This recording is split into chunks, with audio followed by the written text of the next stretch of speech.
बादल राग। झूम झूम मृदु गरज गरज घन घोर, राग अमर अंबर में भर निज रोर।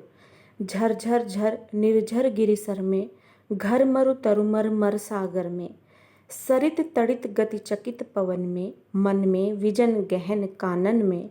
आनन आनन में रव घोर कठोर, राग अमर अंबर में भर निज रोर। अरे वर्ष के हर्ष बरस तू बरस रसधार, पार ले चल तू मुझको, बहा दिखा मुझको भी निज गर्जन भैरव संसार। उथल पुथल कर हृदय मचा हलचल, चल रे चल मेरे पागल बादल। धंसता दलदल हंसता है नद खल खल, बहता कहता कुल कुल कल कल कल कल। देख देख नाचता हृदय बहने को महाविकल बेकल, इस मरोर से इसी शोर से, सघन घोर गुरु गहन रोर से। मुझे गगन का दिखा सघन वह छोर, राग अमर अंबर में भर निज रोर। कविता का अर्थ समझने से पहले कविता का जो शीर्षक है उसको बेहतरीन तरीके से उसका अर्थ समझ लेना बहुत ज़रूरी है, जिससे ये पता चलता है कि कविता का विषय क्या है। तो कविता का जो शीर्षक है बादल राग, बादल यानी बादल, राग यानी गीत, यानी बादल का गीत। जो इस कविता का विषय है वो विषय ये बतलाता है कि कवि यहाँ बादलों से निवेदन कर रहे हैं कि वो गरजते बरसते धरती पर अपनी मौजूदगी का एहसास कराएं, जिससे कि ये धरती आपकी वर्षा से और गर्जना से सराबोर हो जाए। और शब्दों का इस्तेमाल किया गया है, कुछ कठिन शब्दों का, जिनको समझने के लिए ध्यान देना पड़ेगा। कविता को समझने के लिए विषय बहुत ही आसान है, शब्दों को के अर्थ पर थोड़ा ध्यान देते हुए कविता को बेहतरीन तरीके से समझने में आसानी होगी। बादल राग, ये जो कविता है वो निराला जी द्वारा रचित है और परिमल से लिया गया है। परिमल उनकी एक बड़ी कविता है, उसी का एक अंश जो है यहाँ पाठ्यक्रम में जोड़ा गया है। कवि ने इन पंक्तियों में बादलों का आह्वान किया है और उनसे निवेदन किया है कि सृष्टि में अपनी नवीन शक्ति का संचार करने की यहाँ पर अब जो है एक धरती को उस नई शक्ति से सराबोर कर दें। झूम झूम मृदु गरज गरज घनघोर, सभी को मालूम है बादल बरसते हैं और या फिर बरसने वाले होते हैं तो बादल किस तरीके से घिर जाते हैं। काले बादल घिराते हैं, गरजते हैं, बिजली चमकती है, वर्षा होती है और तेज रफ्तार से हवा भी चलती हुई कभी कभी देखने को मिलती है। तो ये सब प्रकृति में हमें वर्षा होने पर बादलों की मौजूदगी और जो उनका एक क्रियाकलाप है वर्षा होने से पहले या वर्षा होने तक या वर्षा होने के बाद तक का, वो ये देखने को हमें मिलता है। और कवि जो हैं यहाँ पर प्रकृति का यही वर्णन देते हुए बादलों से निवेदन करते हुए नजर आएंगे और वर्षा करने के लिए निवेदन करेंगे और साथ ही ये भी बताएंगे कि वो वर्षा से कहाँ कहाँ पर धरती पर अपना जो वर्षा का जल है गिराकर उसे धरती को सराबोर कर दें। झूम झूम कर, कवि कहते हैं बादलों से कि झूम झूम कर और मृदु, मृदु यानी कोमल स्पर्श से, और गरज गरज कर घनघोर, हे बादल अपने घोर गर्जना से, भयंकर गर्जना से। सभी ने सुना है कि जब बादल गरजते हैं तो कितनी घनघोर गर्जना के साथ वो अपनी गर्जन प्रस्तुत करते हैं। तो कवि कह रहे हैं कि हे बादल अपनी घोर गर्जना से झूम झूम कर और अपने मृदु स्पर्श से, अपने कोमल स्पर्श से बरस जाओ। राग अमर अंबर में भर निज रोर, और बादलों की जो गर्जना है उसको कवि उनका अमर राग कहते हैं। और अपने इस अमर राग को दिखाने के लिए वो कहते हैं कि अंबर में, आसमान में अपने इस निज, निज यानी अपने, रोर मतलब शोर से इस अंबर को भर दो। कहने का अर्थ है कि हे बादल अपनी गर्जना से अपने आने का संकेत दे दो और अपनी इस गर्जना के शोर से अंबर को भर दो और धरती पर बरस कर धरती को सराबोर कर दो। झरझर झर निर्झर गिरिसर में, और बादल से निवेदन करते हुए कहते हैं कि वो बरस कर झरझर बहते हुए निर्झर में, निर्झर यानी झरनों में, गिरी यानी पर्वतों में, सर यानी सरिता में, घर घरों में, मरु यानी मरुस्थल देशों में, मरुस्थल में, तरुमरमर जो तरु मरमर की आवाज़ करते हुए दिख रहे हैं उनमें, सागर में, इन सभी जगह अपनी वर्षा का जल गिराकर उन्हें सराबोर कर दो। सरित तड़ित गति चकित पवन में, सरित यानी सरिता यानी नदी, तड़ित यानी बिजली, बिजली कौन सी, जो हमें बादलों में देखने को मिलती है जब बिजली कड़कती है, तो तड़ित बिजली, गति यानी तेज, चाल, जो गति है उसको चाल कहते हैं, उसका अर्थ होता है चकित यानी हैरान कर देने वाली, पवन में कवि कहते हैं कि सरिता में तड़ित गति यानी बिजली किसी गति वाली वर्षा करके और अपने घनघोर गर्जन से पवन को भी चकित कर दो, हैरान कर दो। मन में, विजन गहन कानन में, मन में भी, और विजन यानी निर्जन, निर यानी नहीं, जन मतलब जन यानी लोग, जहाँ लोग ना हो, तो विजन यानी जहाँ लोग नहीं होते यानी जंगल। विजन गहन कानन में यानी मन में और घने जंगलों में, आनन में, और प्रत्येक चेहरे में, आनन मतलब मुख, चेहरा, तो आनन यानी प्रत्येक चेहरे में, रव घोर कठोर, रव यानी शोर, घोर यानी भयंकर, कठोर यानी कठोर जो हो, तो अपने इस कठोर भयंकर शोर से हर एक मुख पर यानी हर एक मुख पर, चेहरे पर, विजन गहन कानन में और उन घने जंगलों में जहाँ खूंखार जानवर रहते हैं, और मन में हर जगह अपना डर फैला दो, अपने इस कठोर गर्जन से अपने आने का संकेत दे दो। राग अमर, अपना इस अमर राग को सुना दो। अंबर में भर निज रोर, और इस अंबर को अपने इस रोर से, शोर से भर दो। अरे वर्ष के हर्ष, वर्ष यानी साल, हर्ष यानी खुशी। अब कवि कहते हैं कि बादलों से कि जब आप बरसेंगे, सभी को पता है कि किस तरीके से भारत जो है वो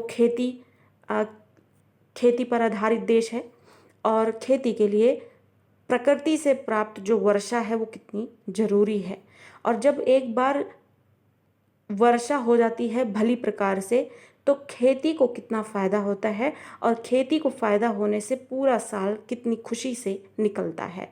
वैसे ही दूसरा अर्थ भी है कि पूरे साल भर में एक यही वक्त होता है जब बादलों के बरसने से खुशी मिलती है, और जो प्रकृति है वो एक अलग ही खुशी देती है। तो कवि कहते हैं अरे वर्ष के हर्ष, यानी साल भर की खुशी, साल भर में एक ही ऐसा वक्त है जो बादल अपनी गर्जना से आकर अपने आने का संकेत देकर वर्षा करके धरती को सराबोर करता है और वर्ष की खुशी बन जाता है।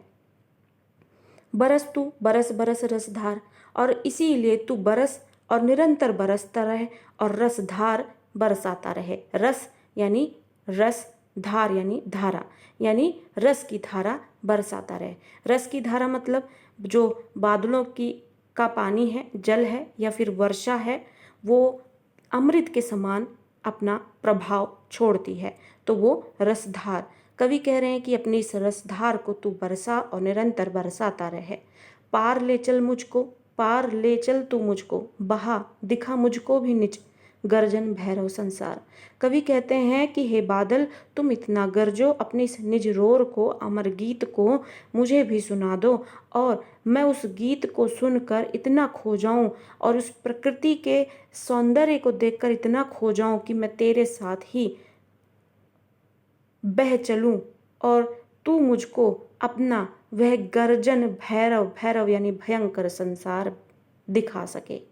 तो कवि यहाँ पर जो है बादलों से बरसने का निवेदन तो करते ही, साथ ही कहते हैं कि अपने रोर से, गर्जन से मुझको इतना आनंदित कर दो, वर्षा से इतना आनंदित कर दो कि मैं ये संसार को भूल कर उसी आनंद में डूब जाऊं और तुम्हारे साथ चल पड़ूं उस गर्जन भैरव संसार को देखने के लिए। गर्जन भैरव संसार यानी कि गर्जना करने वाले उस भयंकर संसार को, जब बादल गरजते हैं तो उस संसार को मैं देखने चल पड़ूं। और सभी आम जीवन में भी होता है कि जब बादल गरजते हैं हर किसी का ध्यान उस तरफ जाता ही है। और जब प्रकृति अपने सौंदर्य को दिखाने पर आती है तो हर कोई उससे आनंदित होता ही है। उथल पुथल कर हृदय मचा हलचल, चल रे चल मेरे पागल बादल। कवि कहते हैं कि हे बादल, तुम अपनी हलचल से मेरे हृदय को उथल पुथल कर रहे हो और उसमें हलचल मचा रहे हो, यानी मुझे बेचैन कर रहे हो कि मैं तुम्हारे संसार को देखने के लिए और उतावला हो जाऊं, उत्सुक हो जाऊं। धंसता दलदल, और जिस तरीके से तुम गरजते हो और बरसते हो उससे दलदल भी धंस जाता है। और हंसता है नद, हंसता है नद यानी कि जो नदी तालाब हैं वो भी हंसते हैं तुम्हारी वर्षा करने की क्रिया से, क्योंकि उनको भी बादलों के से होने वाली जो इस प्राकृतिक उपहार को जब वो प्राप्त करते हैं तो वो भी खुश हो जाते हैं। इसीलिए वो कह रहे हैं कि हंसता है नद खल खल। सभी ने देखा है किस तरीके से नदियों में पानी खल खल कल कल करता हुआ बहता है, नदियों पानी सरिताओं में, तालाबों में, समुद्रों में। तो हंसता है नद खल खल, बहता कहता कुल कुल कल कल कल कल। और ये प्रकृति की क्रियाकलाप हैं, कवि बता रहा है और इसमें मानवीकरण कर रहा है। जब नदियाँ जो हैं वो खलखल करती हुई बहती हैं, कुल कुल कल कल करते हुए बहती रहती हैं, तो कवि कह रहा है कि वो नदियों का हंसना है, जो वो खिलखिला कर हंस रही हैं जब बादल गरज कर बरसते हैं। देख देख नाचता हृदय, और यह सब प्रकृति में होने वाले क्रियाकलापों को देखकर हृदय जो है वो नाच उठता है। नाच उठने का मतलब खुश हो जाता है। आप देख सकते हैं किस तरीके से मानवीकरण अलंकार और दे रखा है इसमें। बहने को महाविकल बेकल, और इस तरीके से प्रकृति के इन क्रियाकलापों को देखकर हृदय जो है वो नाच उठता है और साथ ही उन्हीं के बहने को बहुत ही बेचैन होने लगता है। महा यानी बहुत, विकल यानी वे बेचैन, बेकल मतलब भी बेचैन। इस मरोड़ से मतलब इस परिवर्तन से, इस बदलाव से। परिवर्तन और बदलाव क्या है? मरोड़ का मतलब होता है घुमावदार, यानी घूमना, मरोड़ उठना।